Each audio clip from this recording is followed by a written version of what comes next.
बच्चों, आज हम आपकी सृजन पुस्तक जो है कक्षा 12 की हिंदी अनिवार्य की उसका प्रथम पाठ का अध्ययन करेंगे।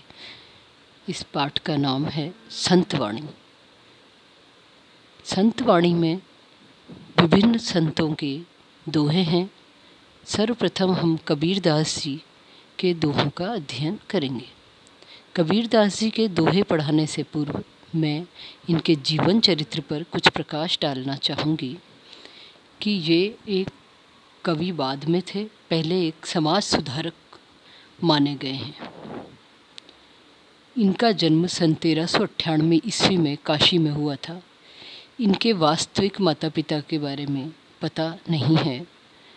इनका लालन पालन एक जुलाहा दंपत्ति द्वारा किया गया। ये ज्ञानाश्रयी शाखा के प्रतिनिधि कवि थे। ये निर्गुण निराकार ईश्वर के उपासक रहे। इन्होंने अपनी रचनाओं में सामाजिक बुराइयों, छुआछूत, धार्मिक पाखंड, अंधविश्वास, धार्मिक कट्टरता, ऊंच नीच, बहुदेववाद आदि का पुरजोर विरोध किया और आत्मवत् सर्वभूतेषु की भावना स्थापित की। इन्हें हजारी प्रसाद द्विवेदी ने वाणी का डिक्टेटर भी कहा।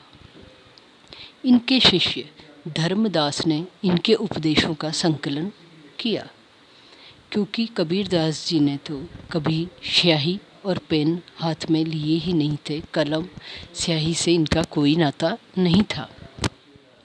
इनके दोहे हिंदी साहित्य के लिए एक अमूल्य निधि हैं।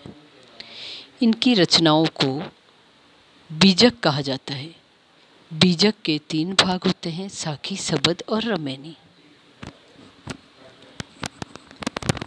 हम अपने पहले दोहे का अध्ययन करते हैं।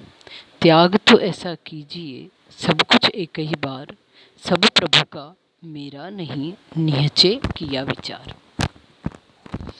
इसमें कबीरदास जी कहते हैं कि मनुष्य को एक बार ही दृढ़ निश्चय करके अपना सर्वस्व त्याग कर देना चाहिए। त्याग के समय उसकी भावना यह होनी चाहिए कि उसे जितनी भी वस्तुएं ईश्वर से प्रदत्त हैं, ईश्वर से प्राप्त हैं, ये शरीर भी, ये तन, मन, धन, सब कुछ उसी ईश्वर का है और ईश्वर को हम सर्वस्व समर्पित करके मोह और अहंकार से मुक्त हो जाएं, ऐसी आदर्श भावना त्याग करते समय होनी चाहिए। उसमें ऐसा दृढ़ निश्चय होना चाहिए कि पुनः विचार की आवश्यकता ही न हो।